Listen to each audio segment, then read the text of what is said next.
Hello, I'm retired Battalion Chief Larry Cockman, Chairman of the Greensboro Fire Department History Book Committee. The American Fire Service is rich in tradition and culture. A firefighter's life is filled with many emotional highs and lows. Stories of major fires, national disasters, medical calls, firehouse living, and family life are often verbally shared from one generation to another. Many times, these stories are lost forever when a firefighter passes away. In an effort to preserve these stories, in 2019, the Greensboro Fire Department History Book Committee launched a new program of recording audio-video of our retirees' lives. These stories will be shared on our website, gfhbc.org. James Cameron Clark, 69 years old, retired as an engineer / FEO / driver, whatever you want to call Right. it. 22 years on. Are you originally from the Greensboro or surrounding area?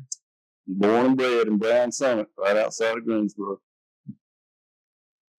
Do you have any family members, past or present, who served in the fire department? If so, did they influence your decision to join? No, I'm the only one ever, and so far. Okay. So we'll wait. So got a grandson now. Maybe we'll see what he gets into. Yeah. Where were you in life when you decided to join the fire department? I was actually working for Air Products and Chemicals. They sell industrial gases. My job was to install the cryogenic vessels, like the liquid oxygen that feeds Cone Hospital, or liquid nitrogen tanks that freezes chicken McNuggets for McDonald's. Did those kind of installations and maintenance. And every time I turned around, they would want me to relocate somewhere, and I said, "No, I'm looking to stay local here." And I actually went to church with David Spears, Kerry Hensley, Robert Johnson, several firemen, and so now I got on the subject about being a firefighter. My wife said, "You probably make a good firefighter. You'll give it a shot." And she's always supported everything, that I've ever endeavored. And she's my main support. She's the one that got me started and the one that kept me going. Were you ever in the armed forces? No, got my draft card in '75, but they never called me up. Did you ever imagine yourself being a firefighter before you? Right out of high school, right in, just as I turned 18, I did volunteer for a short while. So it wasn't my absolute first time doing it, but back then it was more of a place to hang out with my buddies, and we did fight some fire. And my first fatality that I ever witnessed was an old guy burning brush out in his field, got tangled up in it, had a kerosene backpack on, couldn't get away from it, But so I had some, but it wasn't nothing structured like Greensboro Fire. Can you describe a little bit for the hire? How was the hiring process? What did you have to do to get hired? Well, they did the all the applications and the agility test and questionnaire, did background check, come spoke with my wife. It's quite a thing to get to go through. My understanding was when our class got hired, it was like 1,200 applicants, something like that. So how many to hire in your class? We had 30. I want to say it was in the mid-30s, maybe 33 to 35 that started the class, including 4 guys from Reidsville that sat in the class. Did they come talk to your wife about? They did. What sort of questions do you remember? Get him out of here. I need a break. I'm not sure they actually said, I remember one thing she said is, "Could he handle it, you think, emotionally?" And she's like, "Yeah, he's got no emotion." Because no, but like I said, she's always been. Yeah, if you don't have a supportive wife in what you're doing, you're in trouble. That's exactly right. You got to have that support, and she supported us in training. We had guys over to the house to have jam sessions before tests and stuff like that. And a year before I got hired in '92, and we had our daughter Carrie in '91, and she's special needs. So my wife had to deal, with me being gone every day. And then at that time, we were going through all kinds of testing and MRIs and CAT scans and, all this stuff that she had to deal with to help me be able to do, what I needed to do. You remember your starting salary? 1906. I remember Air Products was telling me to move, and I said, "I'll show you. I'll take a $10,000 a year cut and get on the fire department." That's exactly what it was. It was a $10,000 a year cut when I got hired in 1906. Let's talk a bit about your training class. Who some of your instructors were, and maybe some of your challenges or memorable moments or class, anything you want to talk about. Who are some of your class members and who are some of your instructors? Instructors was Captain Spears, Captain McNeil, and David Bullins was our instructors. He hadn't made captain at that point yet. But we had a large class. We got up introducing each other, and I said, "I'm probably the oldest guy here," because I actually was 35 when I started training and turned 36 a couple months into training. But Ricky Wicker, he was older than I.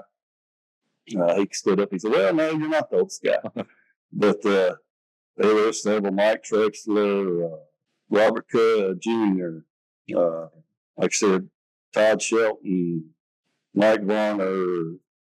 There was, like I said, 30-some people. It's hard to I know. remember everybody. Remember all. Do you remember any challenges you had in training? Anything that challenged you? I did okay with pretty much everything, other than the worst part was hydraulics.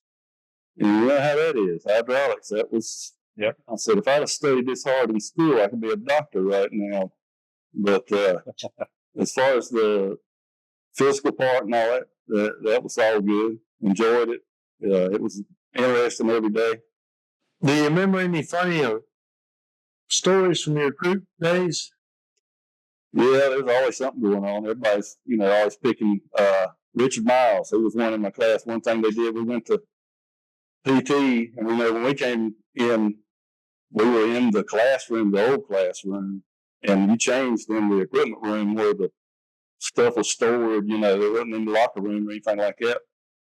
So we had to come in our class, our blues, and they switched all their name tags between me and Richard Miles, and I was right much larger than him. So when we come back, we're hurrying to get stuff on, and I got his shirt on, and he's got my stuff on, and they're playing with stuff like that. I drove a little Toyota Corolla that I drove in training, and I had backed over there in between some backhoes and stuff where they kept the salt pile there at training center. And sometime there, the guys fuming got up and spun my car around where the front of it was against this vehicle and the rear of it was against this piece of equipment. But then I went out there and slid it around by myself. So I was into that. Yeah.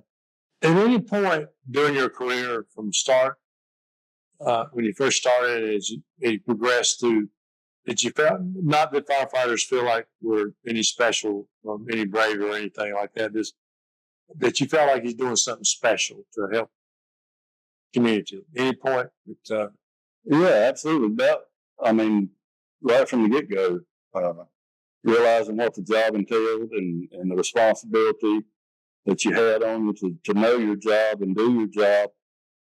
And I think if you don't have a certain sense of pride in what you're doing as a firefighter, then I think you're doing something wrong.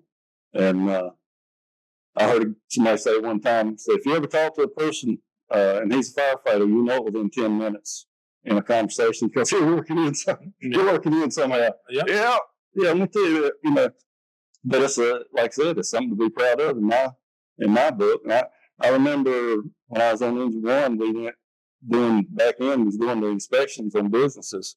And we went into one downtown Greensboro, and there was a guy there from England.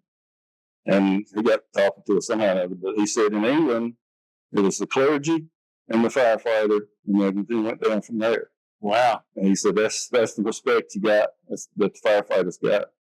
Do you remember your first station assignment, your first captain, first apparatus? Station 1, Engine 1, Captain Falk was my captain. George Strogden was my driver. Mike Meadows and myself was on the back of the truck. And back in those days, Engine 1 and Engine 2 both ran out of Station 1. So Captain Barham was on Engine 2. Chuck Martis was the driver. Danny Edwards was on the back. And Todd Fulmer, who was my classmate in training, was on Engine 2. Do you have any nicknames? The Captain Spears at the time, they used to call me Lurch in training, like on Adam's Family. They go by Lurch. That's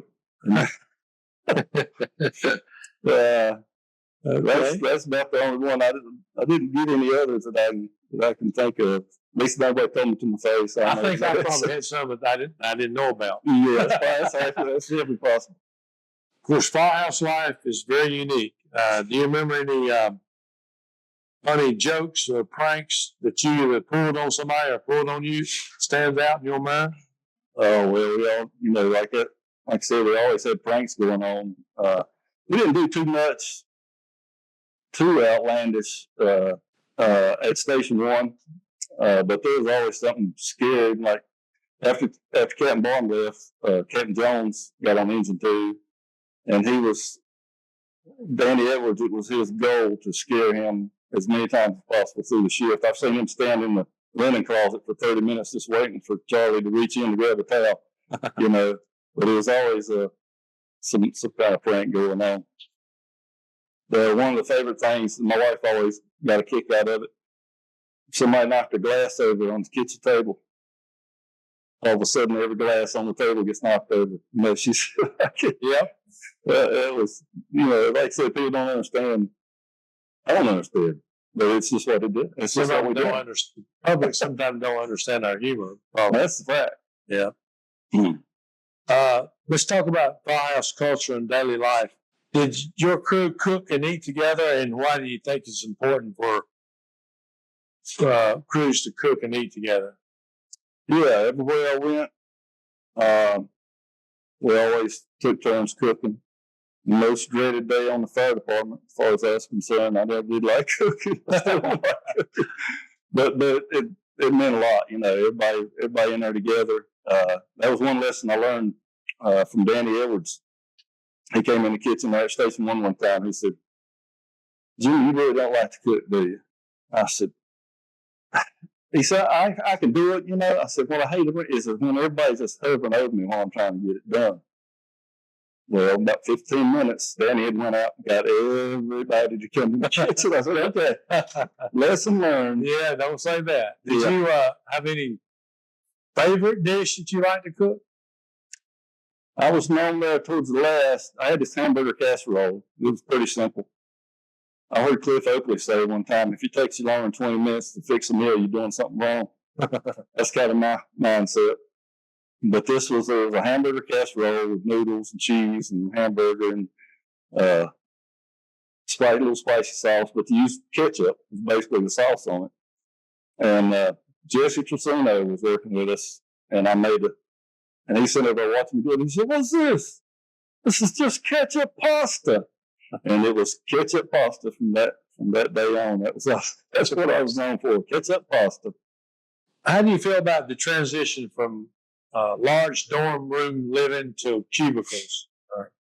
Any pros and cons to that? Yeah, I went through all of it.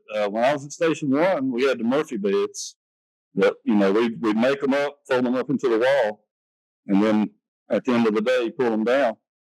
Then all the other stations was open bedroom until I got to 43. It was cubicles, but at least they were open at the top. And still holler back and forth with each other and carry on. And then my last assignment was 59, and it was rooms. It it's just a different. I liked it better when everybody was together. But when I was ready to go to sleep, it was kind of convenient to have your own place to. Yep. Or you want to watch something on TV that somebody else didn't want to watch or something like that, then it's got its pros and cons. But I've been there seeing the toilet paper rolls fly across the bedroom, throwing at people that snoring and stuff like that. Why do you think it's important for active duty firefighters to take time to talk to a retiree when he visits the station? Well, I think they could glean a lot from people that come in not knowing. I mean, you may come in, somebody may walk in there and, okay, you don't see nothing, but then you start questioning, did this ever happen to you? And I said, yeah, this happened to me, and this is what I did in that scenario. It's different. It's been a while since I've been in a station, since we moved up Pilot Mountain way. But a couple years ago, I was in Greensboro, and I went by a station I used to be assigned. Walked in the back, in the kitchen, nobody's there. Went to use the bathroom, nobody's in the locker room. This is a 3-company station, if that tells you anything. Go out in the bay, I don't hear anything. I'm like, well, the trucks are here, so somebody's here. Finally walk up to the office in front, and everybody's looking down like this. On their phone. And I look around, I said, has anybody been here over a day and a night? And they just, want to look up and say, you're retired, aren't you? I said, yeah. And they thought I did know the captain. He's about the only person I knew that was there. But it was just when I was at that station, there was something going on all the time. Some kind of hubbub, and it was just weird. It was just different. But yeah, I think as far as getting back to the question, there's a lot of hidden knowledge there. What value do you see in these interviews, like what we're doing today? Well, I hope that that people take time to look at them, and like I said, they can learn some stuff. It's fun. Some of the calls, like I said, I was listening to Jay Campbell's interview and some of the calls he went on, and then just laughed that I'd never heard before. You know how it is with the fire department. Everybody thinks, yeah, I'm on the fire department. Oh, so and so. Well, you got, I don't know how many stations we got now. 27. 27, 3 shifts, 27 stations. You don't get to talk to people that, there's no years and years before you even see somebody that you actually went through training with or something like that. So you don't get to catch up on the stories and what they've experienced. And it's something to, nothing else, go down memory lane for some of us. And then, like I said, the new guys, it'd be a little bit of an eye-opener for them. Do you remember your first emergency call and your first fire? I don't remember my first emergency call exactly. I do remember my first what we considered a real fire. I can't remember the name of the place. It was a flooring shop right across from Chi-Chi's restaurant on Battleground, and it was a 2-alarm fire. It was a pretty big deal, and so I was on towards the end of it. I was on the nozzle in the office area of this building, and a captain came up to me and said, "Keep your fire pattern kind of light when you're spraying over there." I said, "What's going on?" And looked over there, and there was a person over there that I didn't know. It was a body there, But that was my actual first big fire. And some of the calls that I've run is not so much. It's just like Jay was saying on his interview, a same call can mean something different to a different person who that was on the call. And you can watch his interview and you'll see what he's talking about. But some of the uniqueness of the calls, you remember back in the day when we had the ride-along program? Mm-hmm. Well, I was at Station 12, Engine 12. My wife actually signed up to do a ride-along on Saturday. Captain Weatherman was my captain. He was off that Saturday. So I was riding shotgun. Big Jimmy Williams was the driver. Ramon Stockham was on the back. And then Sheila was riding. Back in those days, we could ride 3 on the truck, They didn't do a fill-in and higher back and all that stuff. So we had Sheila riding behind me on the open cab Hahn in the back there. So Captain Henley was on the ladder truck, and he got us some moisture turnout gear, and we had it all set up and ready to go, So sure enough, we get a fire call. We're going down the road. It comes in as some kind of fire on Bryan Boulevard. Jimmy goes down West Ridge Road. We see smoke coming up beside the bridge there. He does a U-turn, come back around. We look over and there's a grass fire. The city PD sitting down there. It's a grass fire, maybe 20, 30 feet square. Somebody threw a cigarette out or something like that. So I get off and I'm getting my report. And I look back at the truck and there stood Jimmy and my wife. And I said, Jimmy, tell Ramon to grab the booster line, come down here and put this out. He said, Ramon ain't with us. I said, what do you mean Ramon ain't with us? And we were on the way to the call.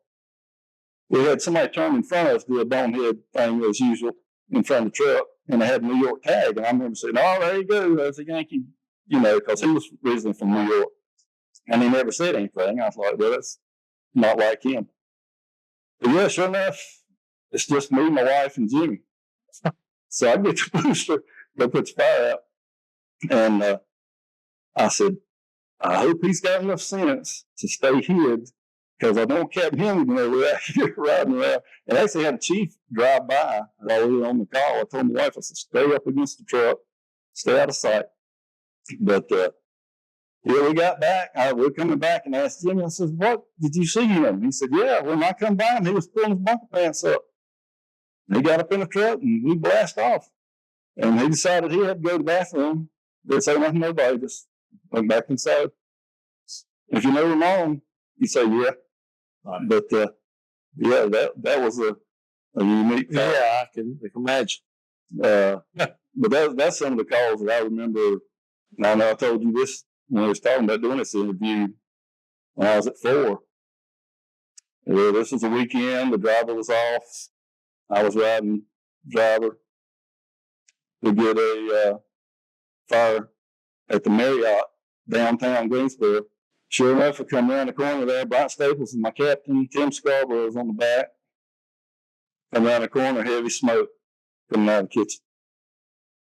Evacuated 250, 300 people on the sidewalk. There's a guy waving up there, and I wasn't sure what he was doing, but Tim had seen a hydrant, so he jumped off, caught the hydrant. We pull up there, and there was a hydrant right in front of the building, but like I said, we'd already caught this one. So I had to get out, do everything. Guys grab the tack line from the crosslay, go in between some parked cars, go inside the kitchen. I'm getting out, I'm at the pump panel, throttle up, 100, 110, 115, 120. There goes the truck up the street. I was like, who's moving the truck? And I had to chase it. 50 feet. I had to run to catch up in that truck. Jumped up in the truck. First thing I did was that I set the air brake. Pushed the air brake in. It was like kicking in the turbocharger. And then I'm pulling it back out. I'm pushing the brake hard back to go. I'm like, oh man, what is going on? And got out. And because I knew that I was getting ready to get roasted, I looked down in front of the wheel and there's my wheel chock. It rained that morning. The road was wet and we had the little aluminum wheel chock.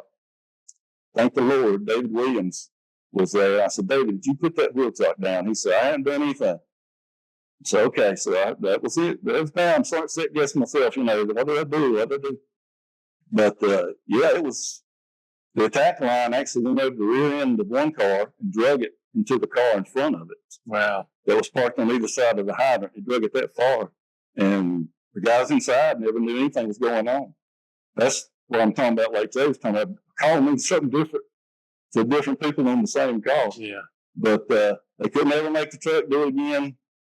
Fortunately, Chief Flowers was the chief at the time. He had seen, I think, in Firehouse magazine that it had happened. Supposedly, mechanically, it's impossible for the truck to be in pump gear and then drive at the same time. That's right. But it's happened, and it happened again other places after that. But yeah, They got that worked. That was quite a day. I'll never forget that one. Yeah. Medical calls. Did you ride many medical calls in your career? As far as what era were you in? Did they have the squad, or did the company? Explain how you rode medical calls. Yeah, the squads were going strong. They did a lot of the stuff. I was never I was never assigned to a station that had a squad running out of it until I got to 5. But back then, unless it was a 1050 or almost confirmed CPR, you know, you didn't run a whole lot of medical calls. It was mainly fire calls. 80% of the calls today are medical. Yeah, it's changed the bunch. Did 9/11 affect you personally or professionally? Yeah, I think if it didn't affect you, something's up. And that's one thing I think people need to know about firefighters too. If the same thing had happened on 9/12, it had been the same bunch of firemen going in the building, you know. But yeah, it's just a dedication to service and knowing what you signed up for. That's why I think firefighter, you know, it's a calling. It's not just, hey, I'll give this a shot. You know, it looks like a pretty secure job. But Explain to me what you mean by calling. What do you think firefighters are calling? well, to me, it's easy. It's easy to see the more. I can sit here and tell you war stories. I wasn't at some of the big. I was at Phil for a while, and I saw some wild stuff. I've seen some. I've been on suicides and some horrific wrecks, and you know, everybody has and can tell you some stuff.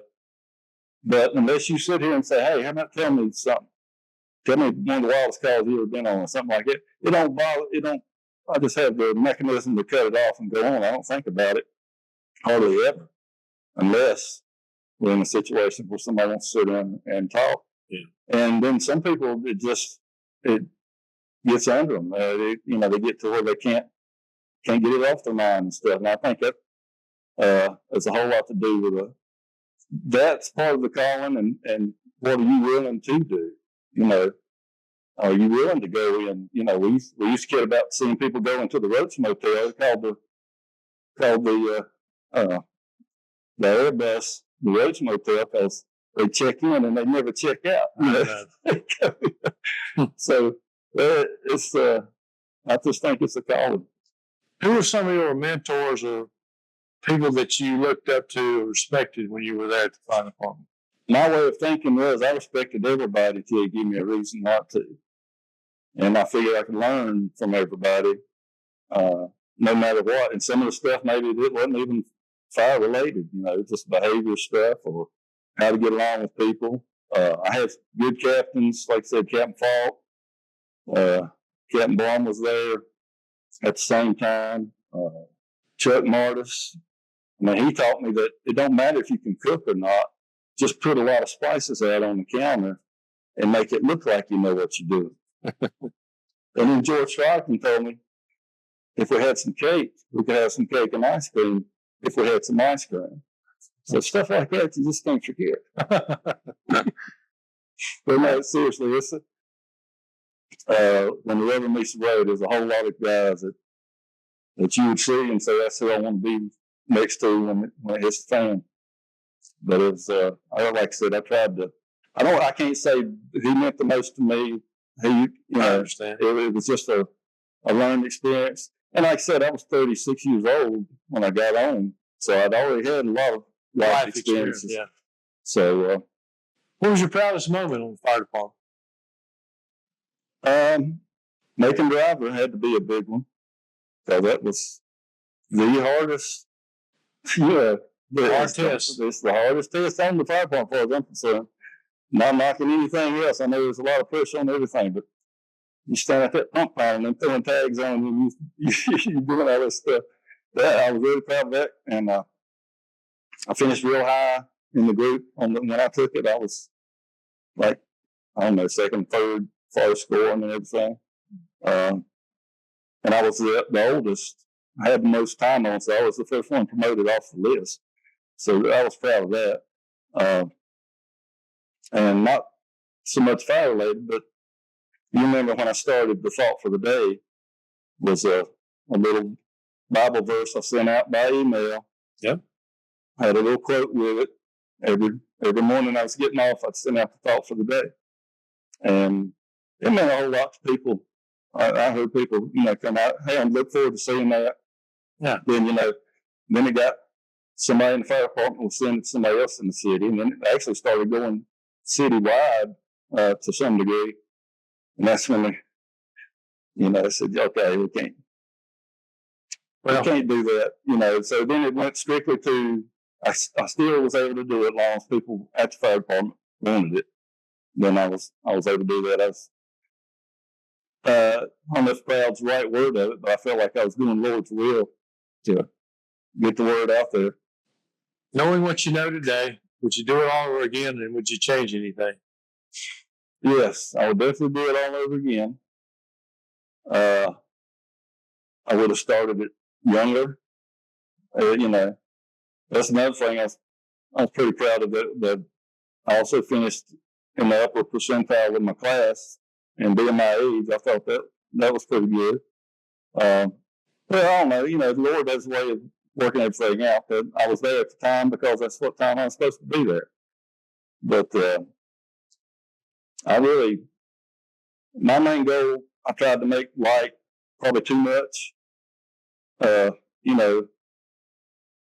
Everybody takes things a different way. To me, it's okay. Yeah, it's a serious job, but we got to have the comedy there so we can get through this, And that was a big thing for me.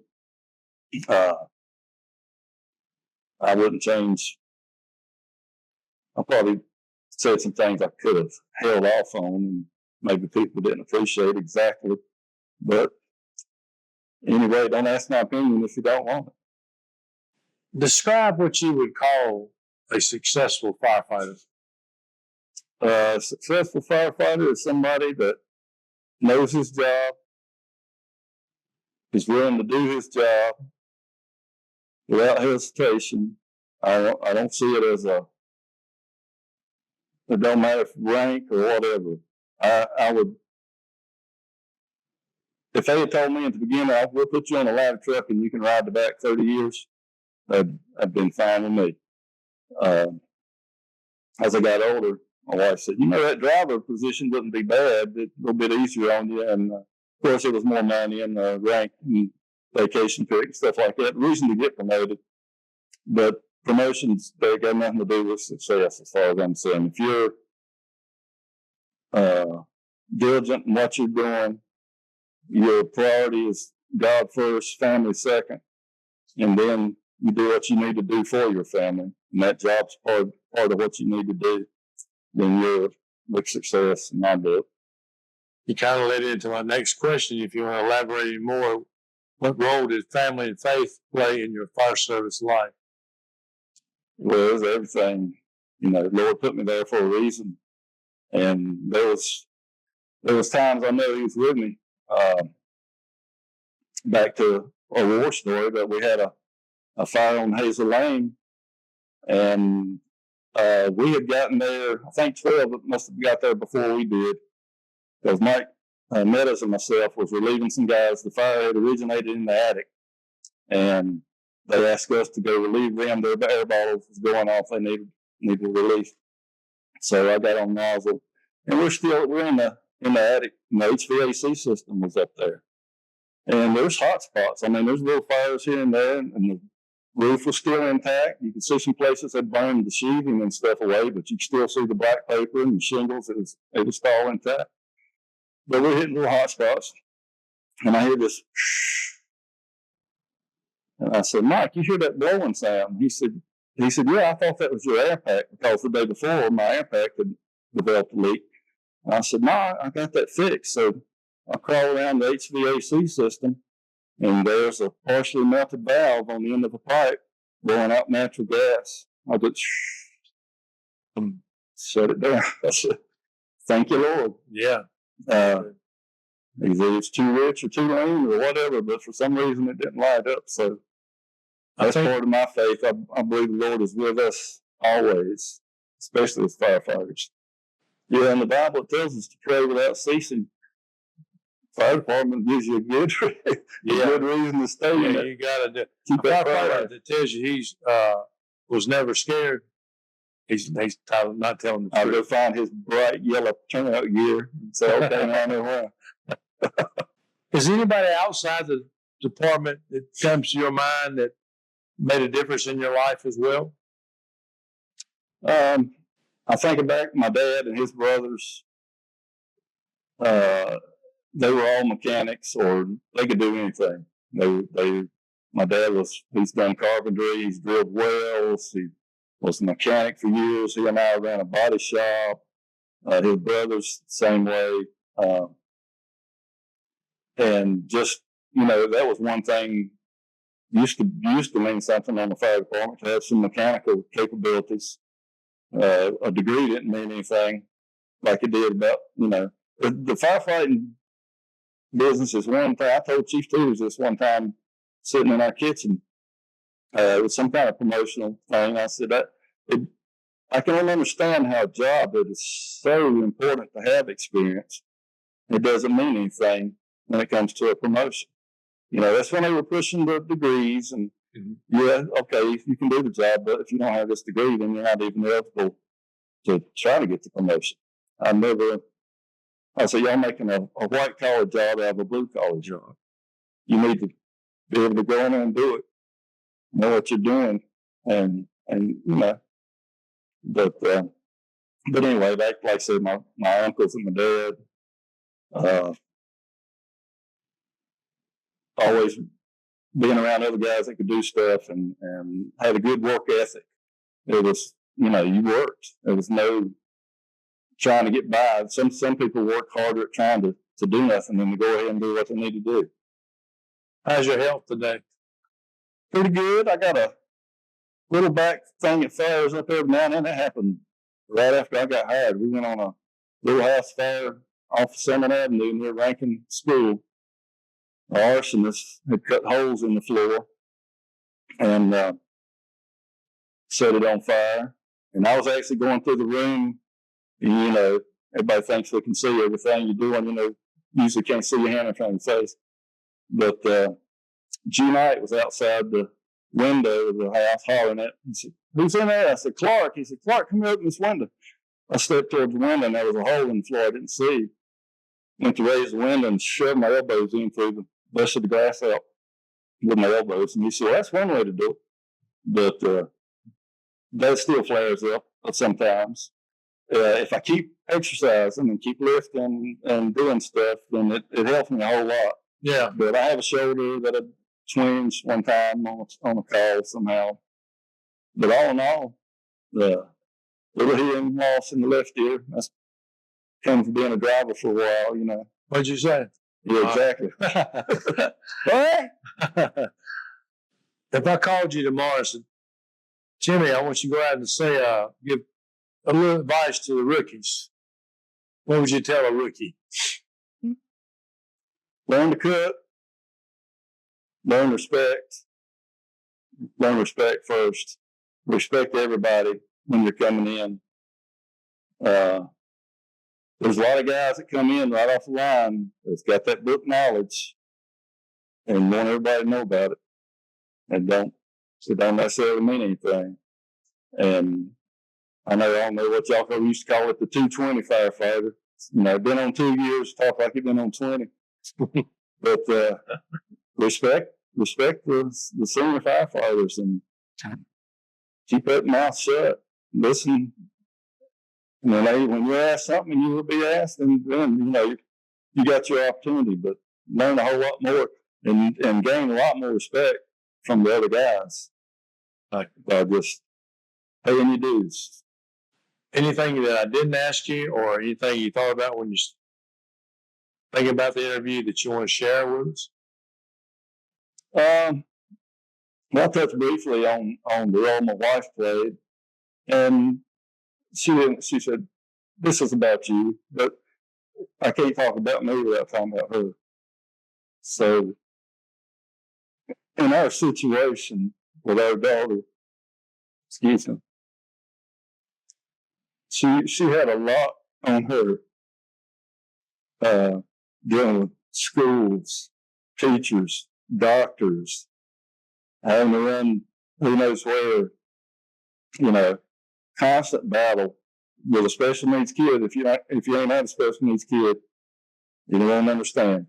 But it's a constant battle with the medical community, the educational community, and she was right there taking care of all of it.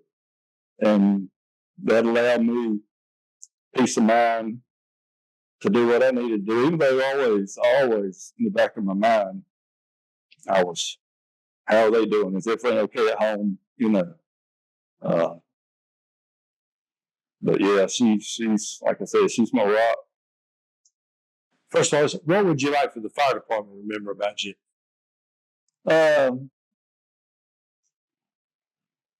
But you know, he was a likable guy. He got along with everybody. Tried to make people smile. You know, try to have a good time. Like I said, I love joking around, and you know that. Yeah. But I do too. absolutely. That you consider me a friend, and know that I would be there if there's any way possible. You know, and that's the most important thing to me. Well, the last question is kind of in line with what you said about your wife. What would you like for your family to remember about Jimmy Clark? That I love them above anything other than my Lord. And